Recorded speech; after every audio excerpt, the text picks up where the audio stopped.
Anishinangimin ko sema, chiganoninan. Manito, Hatsukanaye, Wapanong, Shawashawanong, Ningabi Anong, Kiwetinong, Kimama Nangaye Migwech, Nindina, Migwech Gaye, Nindinag, Kagipimatasio at Meusha, we took Kaushinam, Minik Kenibimatasiang. This story is Ojibwe-Moan, or the Ojibwe language.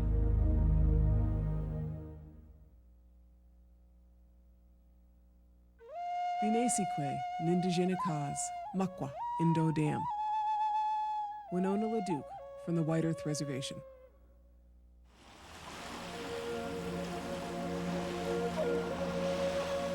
The ability to make sounds is a sacred gift from Gidinawendimin, or the Great Spirit. It is the essence of identity for all living things. Sounds are used to communicate with each other and the spirit world. The Creator has given the Anishinaabeg Ojibwe a gift, the sounds of our sacred language, Anishinaabe-Moan. Sema nitam ma nint ko Waasa-Inaabidaa abaji adina sema misa chigo bina kuna de noen manidun wa manidu spemiyat chum sina make itakiminan genin idu kumisinan da nishuina misa imani binda kuna gase. Our language is a gift. It was a gift given to the Anishinaabe by the Creator. It defines us. They talked about it not as language, as we talk about it in English, but as our sound. And I thought that was a wonderful way to do it.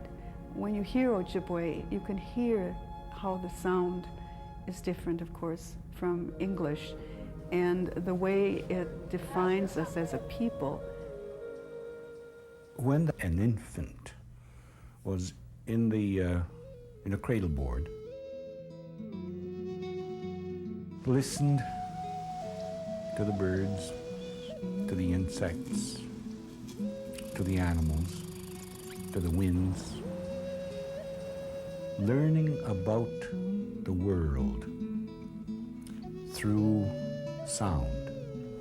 The child listens, and after anywhere between 4,000 and 6,000 hours of listening, the child utters a word. Our words are songs. Our words are prayers. Everything that comes out of our mouth is a prayer because the Great Spirit's listening to us all the time. So we're singing to the heart, to our heartbeat when we talk. Stories about our creation have been passed down for centuries in Ojibwe-Moan. I think in the beginning of time, when people were created, every group of people has a creation story. In every creation story, there's a philosophy, there's a belief that you're indoctrinated into believing. And I think the Ojibwe philosophy is so simple because it tells you of your circle, of your beginning, your origin. The creation story starts with a little muskrat diving down, bringing this little piece of dirt up.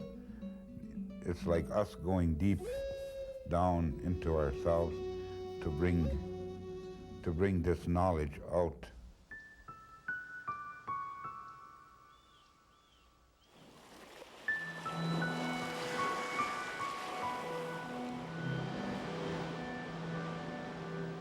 Ķīnawendimin aki.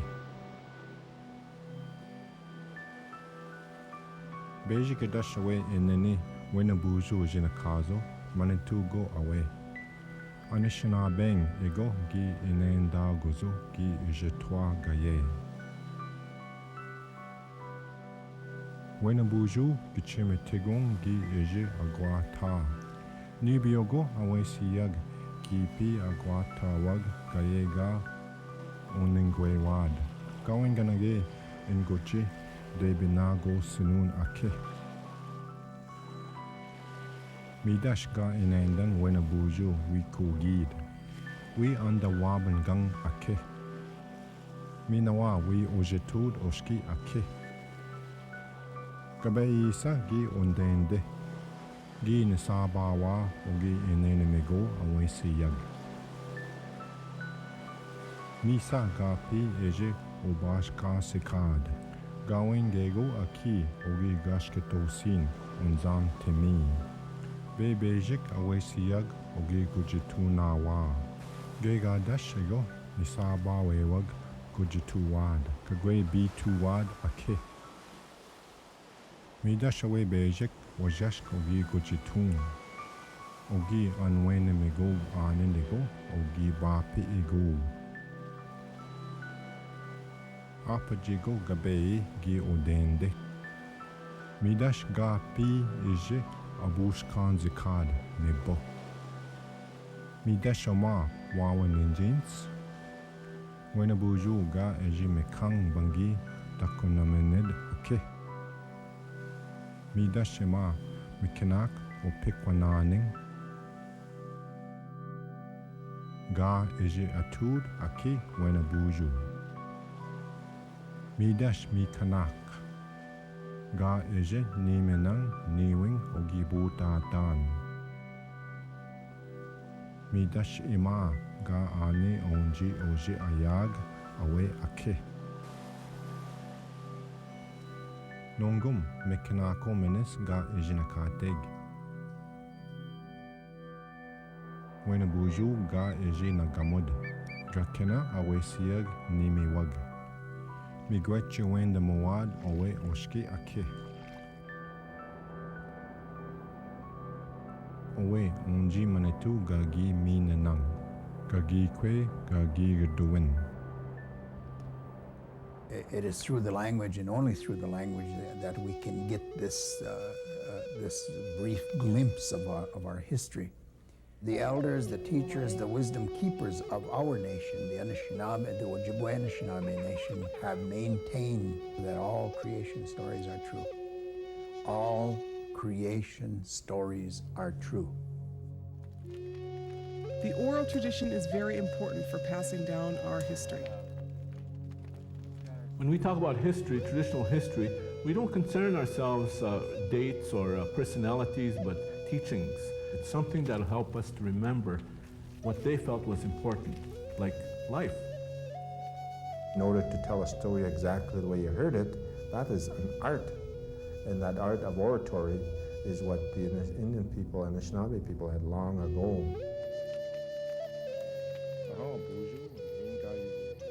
We did have the sacred scrolls, the birch bark scrolls, and a very sophisticated form of pictograph writing. And so there was a very strong oral tradition that was based on the scrolls. The language is part of us. It's our culture, it's our environment. It goes with us wherever we go. Where did we come from? How did we get here? Who am I? You know, who am I? You need to know who you are. Well, Anishinaabe now is just Indian. Ojibwe is referring to the tribe, you know, the Ķipwa. Ķipwa is more an English misnomer from the word Ojibwe. Marberg was the first one that ever wrote anything as far as Indian was, and he wrote O-T-C-H-I-P-W-E for Ķipwa, for Ojibwe, and it came out like Ķipwa. And Ķipwa is just the English version of Ojibwe. That's our tribe. In our ceremonies, we're told, even today, that we came from the East. Our migration story is told in frequently. And when we understand Ojibwe, we know what's being said. We're told the creation stories frequently also in our ceremony. In the migration from the East to the Great Lakes was, I suspect, the last great period of time when the Ojibwe people were whole and when the language was spoken. But a time came then that the people then began to sense something coming. And so there came to the people 7 spirits. And they delivered to the people 7 major prophecies that are still being unfolded and revealed today. It was foretold that there will come across the great salt water in boats, and they said those boats will be carrying a light-skinned race of people, that the light-skinned race of people will bring many things. They'll bring many good things, they'll bring many, many bad things.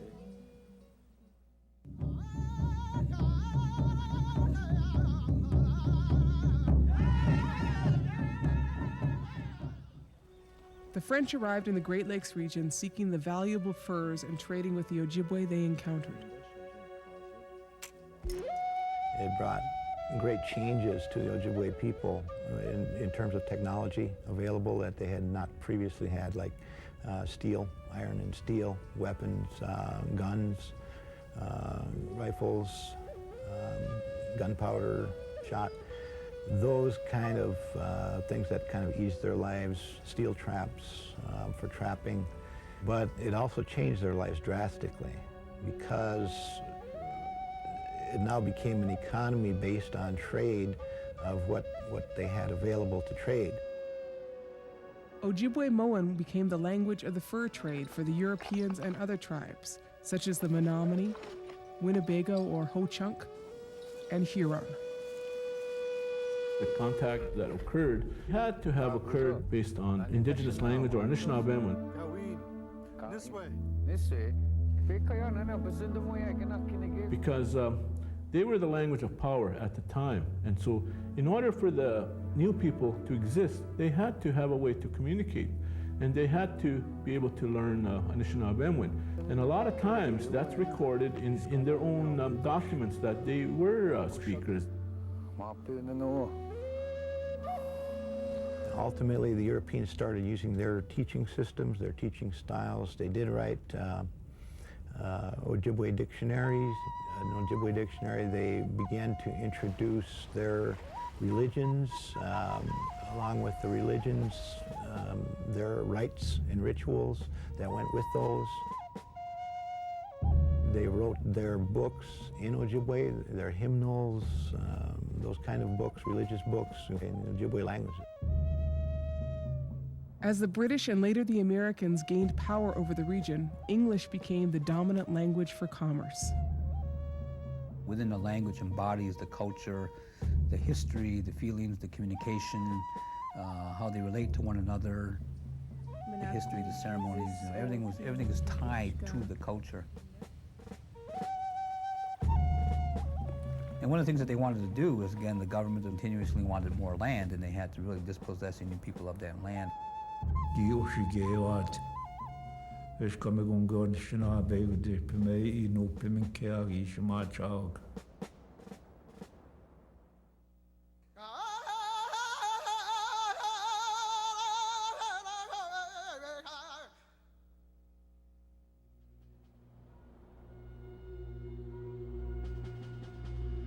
A lot of times there's a misinformation that is given to us when we're going to school, like in history classes, that we were conquered militarily. That is not true. You know, the United States government, which is considered to be a powerful nation, at one time tried to do that. But because of the enormous cost of their own lives and economics, that they had to try and find different ways. And one of the ways they came up with is treaties. The expanding American government sought land from the Ojibwe and negotiated in the English language through paid translators.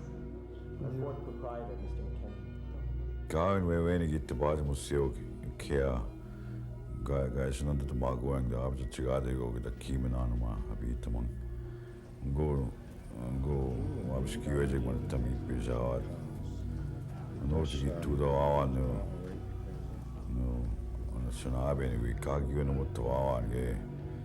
Minas go on a kanut tamagi and no gi taba moawag. To school we went into a samawad we didn't snap one. In our negotiations with them, the treaties are in English, our language, not their language. We held the power when we negotiated those treaties in the sense that the treaty negotiators, the interpreters for those treaties were on the federal payroll, the United States payroll. We recorded those treaties in our language, and much of what was said at the treaty negotiations was not actually in the treaties themselves, but was in the proceedings that led up to the treaties. Using this process, the Americans gained millions of acres of land. The Ojibwe received very little.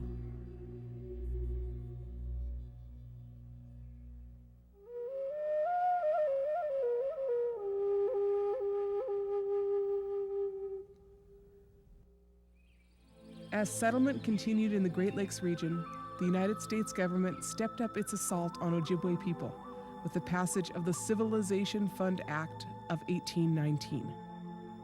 Language always represented the people, and so one of the ways that they wanted to blend them in is that, and they saw that as one of the main obstacles of civilization, of civilizing the Indian people, and so you had to get rid of the culture and the language, and so that was targeted right off the bat. In 1887, the government directive came down through the education system. Your attention is called to the regulation of this office, which forbids instruction in schools in any Indian language. The education of Indians in the vernacular is not only of no use to them, but is detrimental to their education and civilization. The purpose of the boarding schools was to assimilate Indian children, and the assimilation process would eliminate the Indian problem in this country. Indians would not exist anymore. Our language was targeted for extermination through the government and mission boarding schools.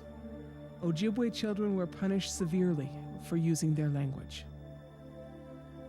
Many children didn't speak English at all when they got to boarding school, but English was the only language that was allowed.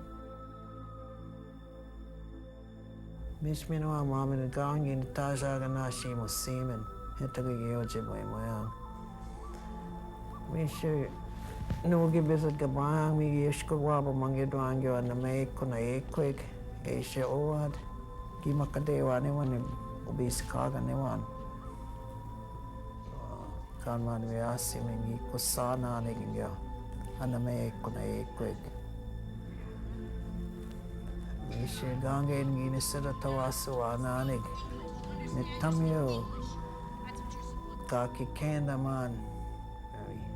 Speak English, speak English. Ashna geshti angangi kena zimen English. Ingi papakiteo gumen. Children were disciplined very strongly with a strap at one school that I have heard about.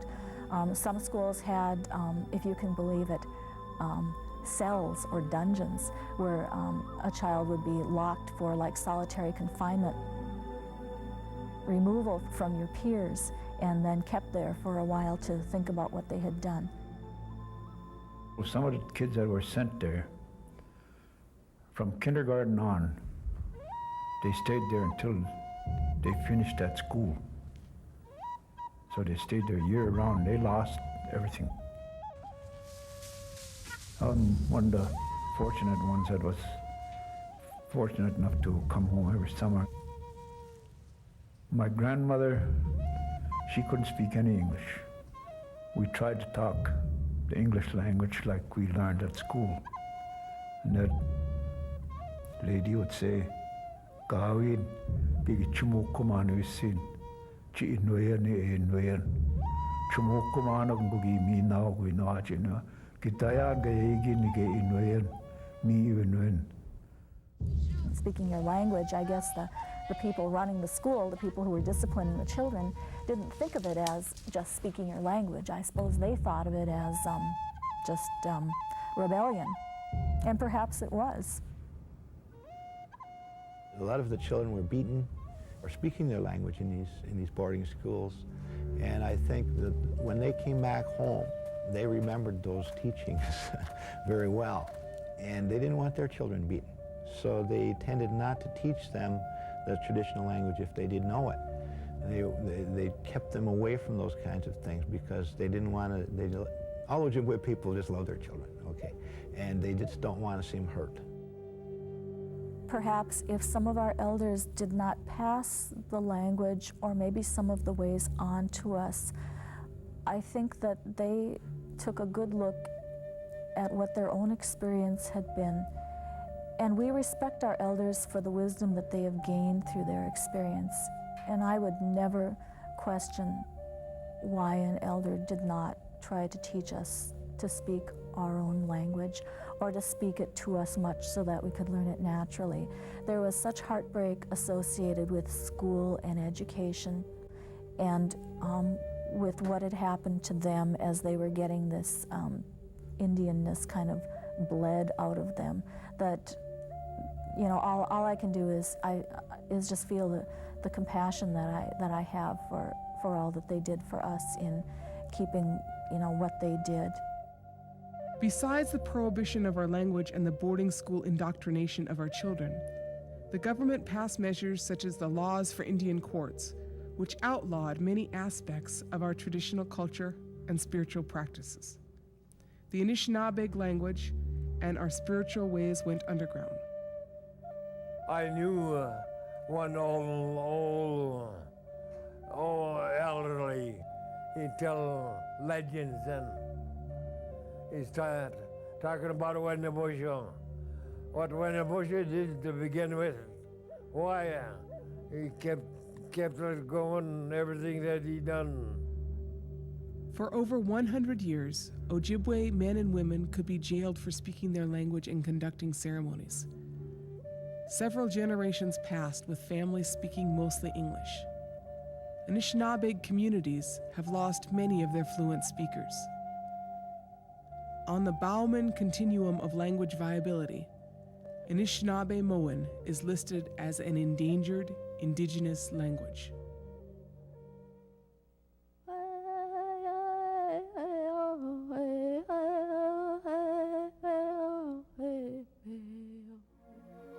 It is important to reflect on the past and to decide what to leave behind and what to renew.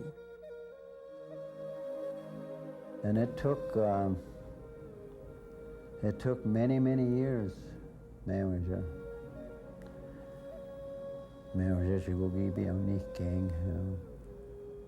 years that we have forgotten the ways that, especially our language, that we left behind. And it's going to take time again if we're ever going to rebuild, you know, our Anishinaabe Bimadiziwin or Anishinaabe-Moan. It's going to take that much time. When we lose our language, we lose our culture, we lose our traditions, we lose our ceremonies. How can we conduct our ceremonies to the Great Spirit in another language? Anishinaabe ni juito kagot ego uge mandu chigero chum Anishinaabe mima chinjisiru tangebane o wegune ne nashinak mo Anishinaabe miso wenjigicha ခိᑎна외ᓐ o chinjisiru tago dawya kanunado Anishinaabe nandu motige Noago, the barge mutogone miss Wendango, Sinisiro Tago, the wheel Ganunat, Uge, Ishitwats. The Great Spirit gave us a language, they gave us a tradition, they gave us a culture. And if we talk to him in English, of course they know the Lord knows everything. You wonder, I wonder if he's going to keep that language, or if he's going to turn over from Anishinaabe to the non-Anishinaabe. Because eventually, if they don't, one of these days a person is going to come to you and say, what are you, nationality? He says, no, I'm descended from people that call themselves Anishinaabe or Indian people. I am a descendant of one of those. That's what those people are going to say eventually. And we're trying to keep them from saying that. Language is the cornerstone to consider yourself a political entity. According to international law, you have to have a language in order for you to consider yourself sovereign. When we do not utilize language in our affairs, in our own independent political affairs, then we have no right to say that we're sovereign. It's our responsibility to take care of these things, the things that we were given for the well-being of our people, of our babies, of our children, and our families, our parents and aunts and uncles and elders. And that has been forgotten. It's been forgotten, but we're coming back. You know, people say we're on a resurgence. And I believe that. I can see that people right now, we're being faced with this situation where if we don't do anything soon, you look at the past trends of how many elders and fluent speakers and carriers of our traditional knowledge we have lost. If we don't do anything now, it will be gone, and we'll be left with maybe this video being left on a shelf somewhere or on a CD-ROM.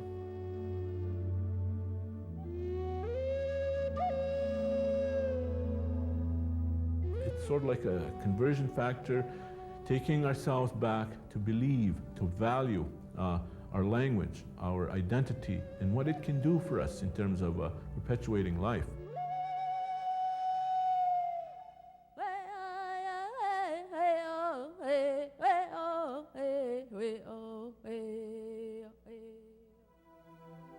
Κτηναμένον reflects our unique way of seeing and understanding the world. It embodies a philosophy that perpetuates life. Our language is based on orality, relationships. Then each's definition is valued because each's definition is based on experience. And so when you create a dictionary, then that becomes the predominant dictator in how you're going to understand words. It's not based on experience. All the things that we believe philosophically is based on experience.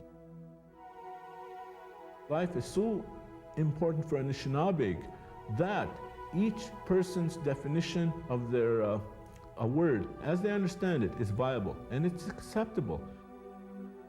Language can be broken up into very simply, two categories: objects that are animate, objects that are inanimate. Ķīnāwendimin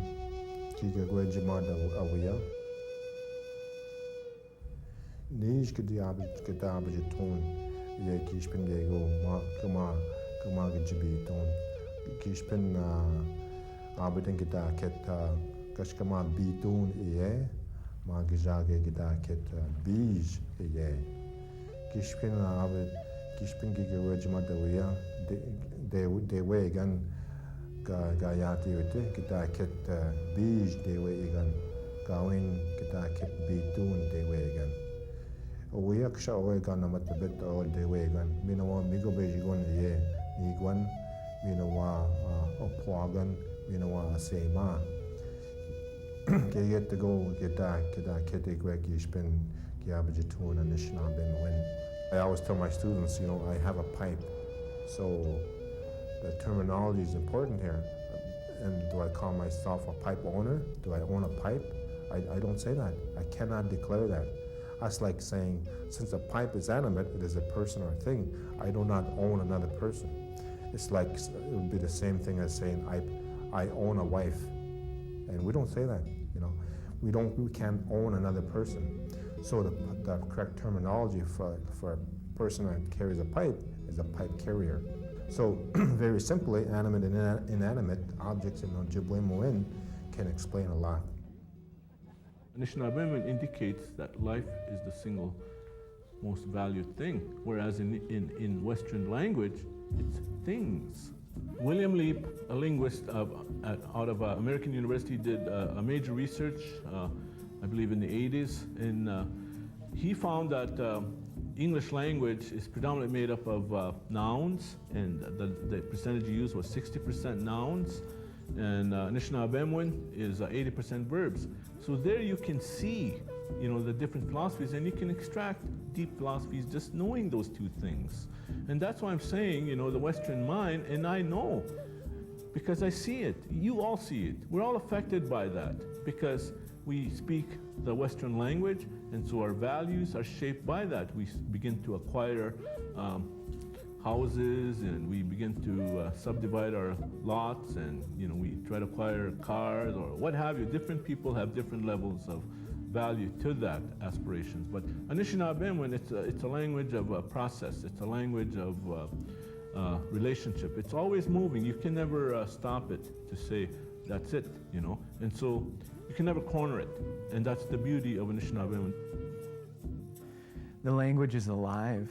The language, it lives connected to, I think, the traditional environment of Anishinaabe, out there at the rice beds. It lives in our ceremonies. It lives at the storytellings when we would sit around for hours, and maybe that storyteller would just keep going, and the little kids would fall asleep, and they would just keep going and going and going, and people would be listening.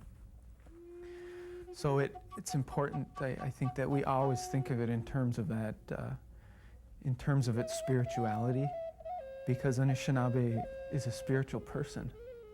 We're spiritual beings, so the language is there for us. That's our vehicle to communicate with Maniduk, with Kije Manidu, and to ask for help, to honor, to give thanks for healing, for all of these things, all the spiritual nature of everything, of who we are and what is in our environment. Concepts of time is, again, very unique.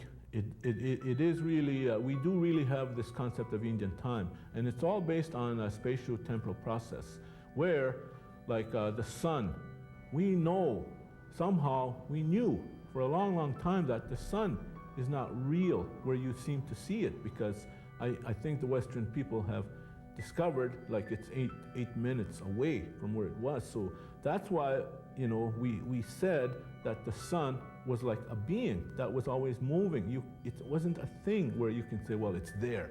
We already knew somehow, supernaturally, that it wasn't there. It just appeared to be there, but it was 8 minutes that way.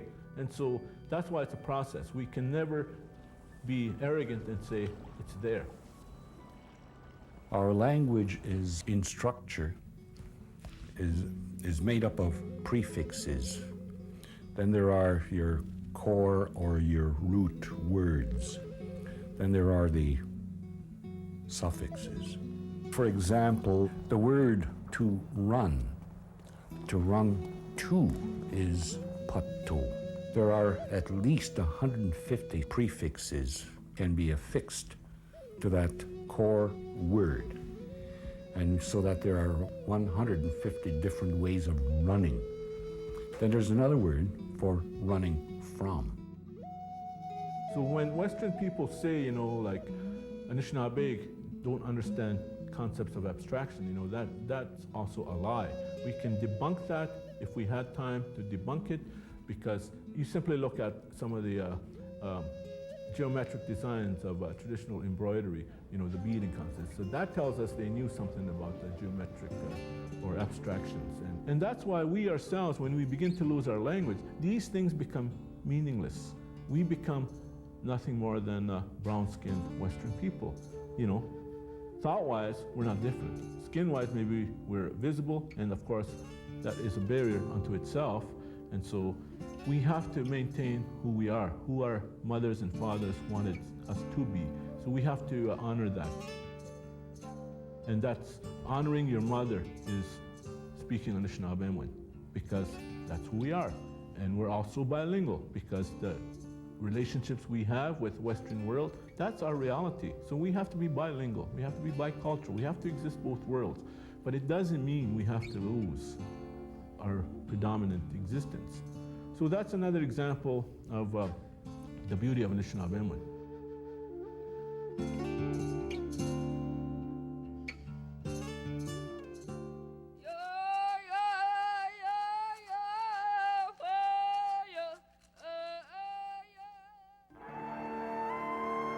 As a result of the Civil Rights Movement and other events in the 60s, the Freedom of Religion Act passed, which made it legal for Native Americans to practice their spiritual beliefs and speak their language openly.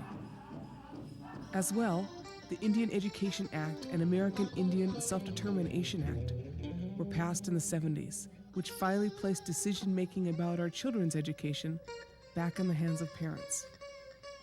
Tribal schools sprang up emphasizing language and culture.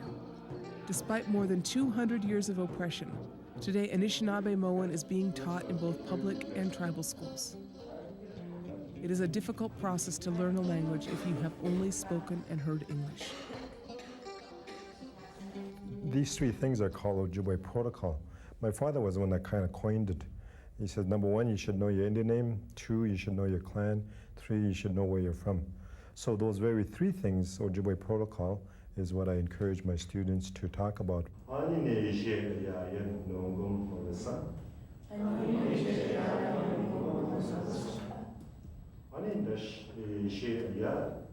lot of the elders now are keeping the language going by going into the schools when they start assisting new teachers and also by being there.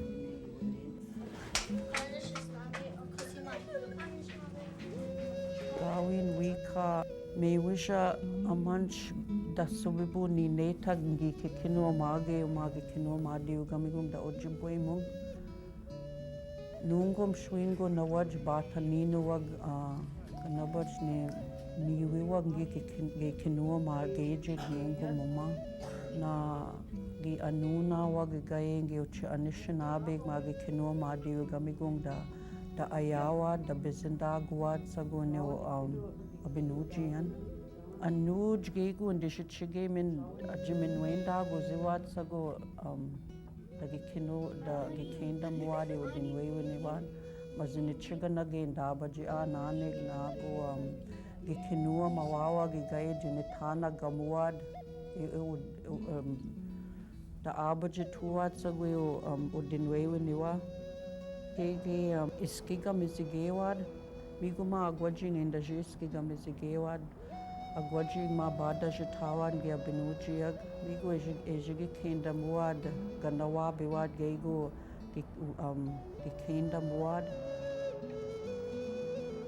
gikina wabiwad sago, eshka mishigo, pane nunda muad indinenda mininawind, apane nunda wawad ni Ojibwe monijin migo ge gapi ge wina wa ge Ojibwe muad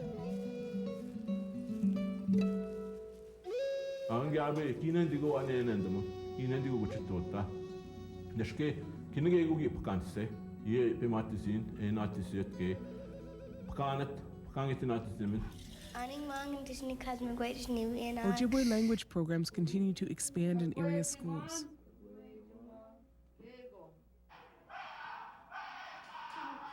I think teaching Ojibwe has to be holistic. You have to use as many different experiences as possible and enrich a student's learning with real-life experiences, something practical, something that they're going to be able to use. So to provide opportunity for students to have first-hand experience in that. So when people ask me, they say, what can I do with Ojibwe language? I would say, well, what can't you do with Ojibwe language? That's the challenge.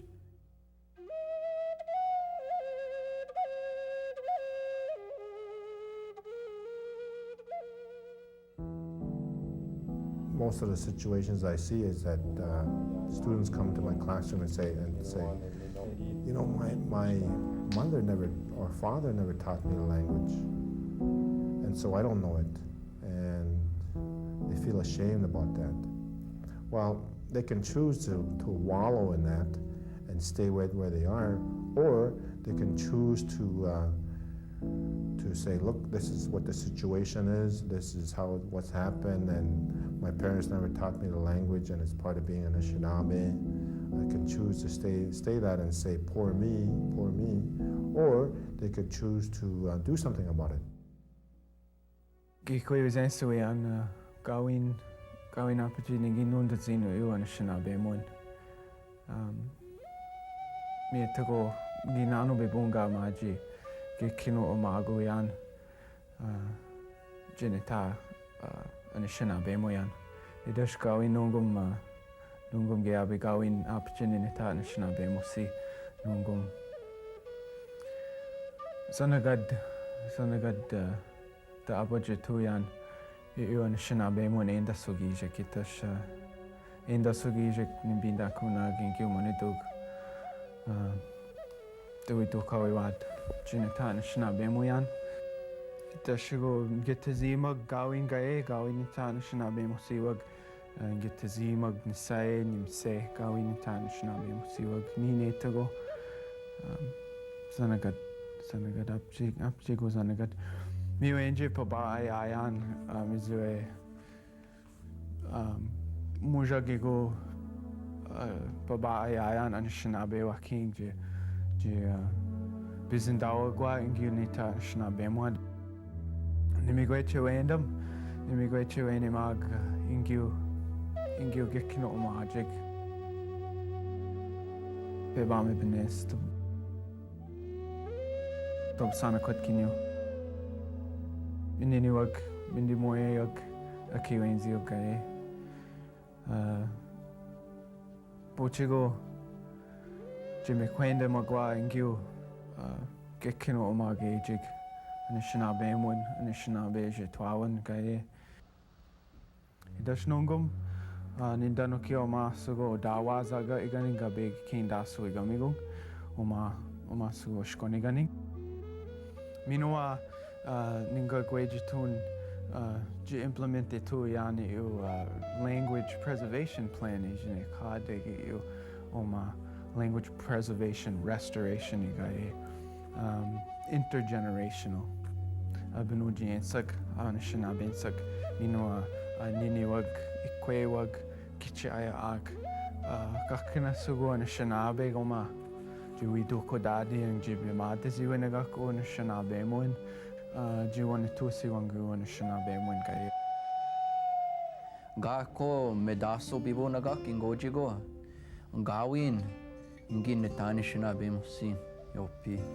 Ngigi kendanan nije kedoana nyopi buju mino amigo minik gigi kendama nyopi nongam dash ijinge shinan jinebaya na nir nagoshik impawajige Anishinaabe mino ago ejina Gidinawendimin gai nakamigak gegetago inge kendano o mino awenji kanodamano o Gawin niwi dajime disasin. Mitago ʔěṭhwāģigo ke ʔěṭhwāģimawagwa Indigenous menanik. Gishpin gashkitoya nin jejichigeyan. Bushkea uya wa gashkito jejichiget gewin. Gegetago da enakamegat. Itash yo niwi dajindan ga gekinu mawiwad ingyu gechia ya ak. Nawa jpit dizijig kendamawadi Ojibwe muin. Anishinaabe nomaya Anishinaabe go owanenda nawa jaaba jiawa do the same aniwa. Gegetago api tendago Anishinaabe jaaba jiawa do the same aniwa. Gegetago indajichigemin apane.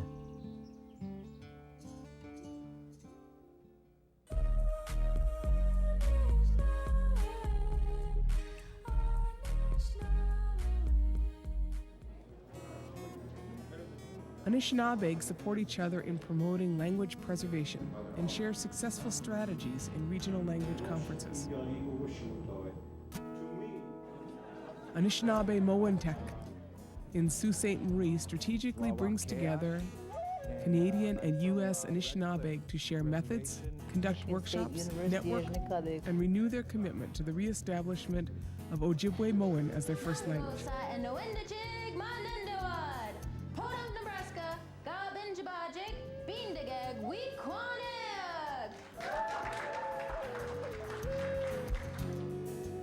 Also, Anishinaabe We Young is an innovative annual gathering of tribal members committed to maintaining the language and promoting its growth throughout the region.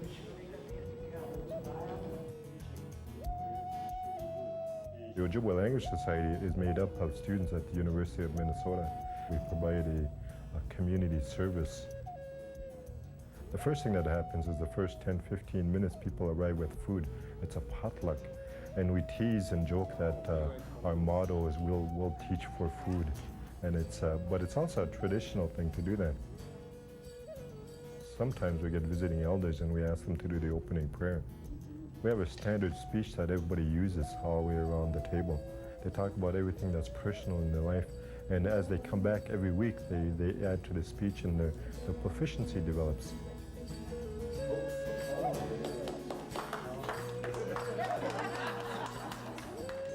After that, we break up into little groups, and there's a lot more one-on-one, and we do little mini lessons, 7 to 10 minute lessons. And there's about 4 language teachers that show up pretty regular at the language table. Now they have places in Onigama and Leech Lake, in La Kuidaway and Fond du Lac, and now here they're going to be starting up in Canada also. We run language camps. In the summertime, we do language retreats. Immersion camps are available in the summer throughout the Great Lakes region in Canada. Students spend either whole or half days listening and speaking only Anishinaabe-Moan. More and more students are experiencing success in learning the language. That's my name.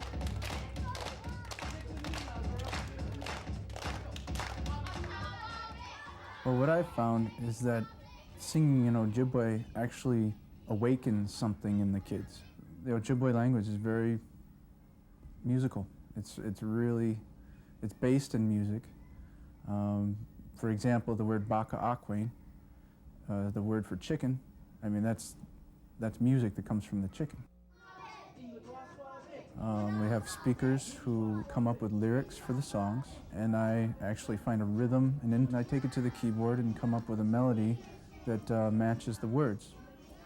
So it's not very hard for me to come up with a tune that goes with the words.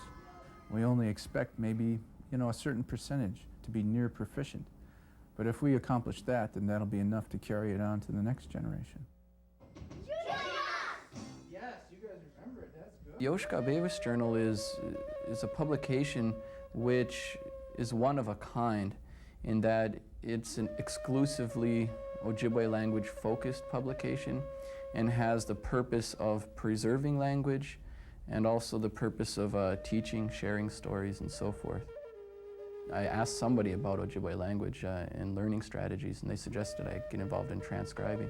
So I brought along a tape recorder, started recording, and I was amazed as I got into the transcription process how much that involved listening, not writing, but listening. You have to back it up and listen to a sentence maybe 10 times to be able to get it down on paper correctly, word for word. So I think it's a really good teaching tool, it's a great preservation tool, and judging by the comments of speakers who've had stories in there, it's very well appreciated by the speakers and certainly their families. A unique set of comic books that emphasize Ojibwe language and culture have been developed by the Mille Lacs Band of Ojibwe.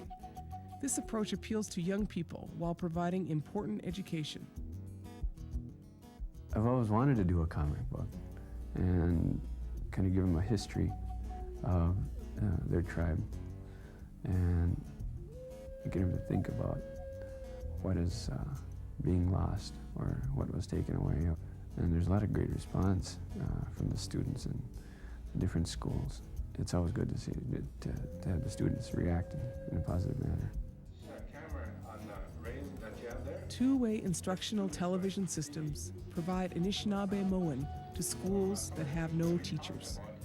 Distance learning technology is becoming common for language programs.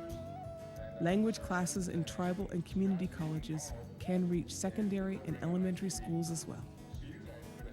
I think it's always good to consider what you're using to teach,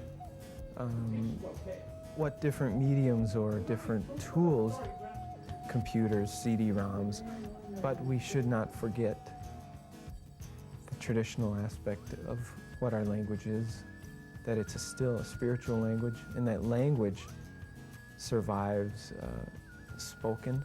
And the technology is never going to replace that experience of going out with an elder to the rice bed, to knocking rice.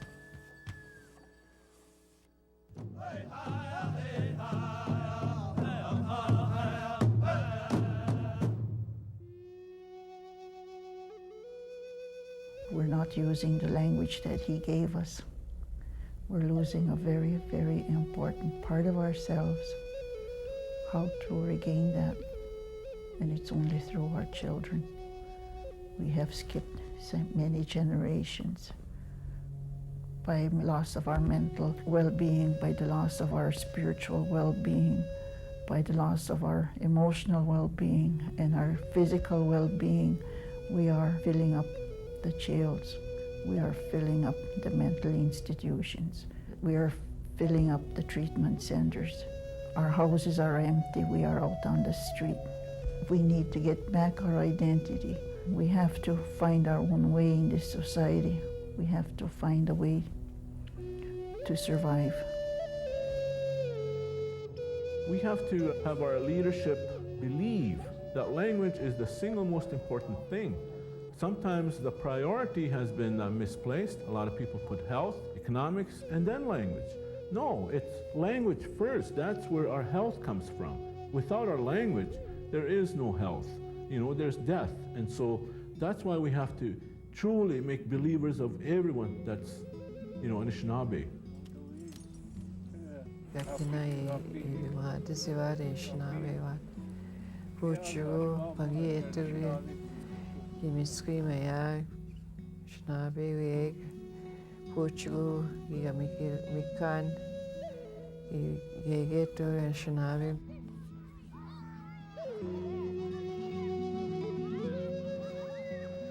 I'm confident that the group of people who are working on it now, the elders who are there all the time, and those soon-to-be elders, and those adults and families, and the couples who are working hard, and the little kids who have this interest. How do you say this? Can you teach me how to speak in Ojibwe? I think we're going to be able to do it. We have to be able to do it. Really, there's no choice. We're going to do it. In the time of the seventh fire, the prophet also said, a young and new people shall rise, and to retrace the steps to retrieve those things that were abandoned. Our language, our traditional spiritual teachings. I believe what we are doing here is a part of it. The new people are here. The seventh fire generation is here.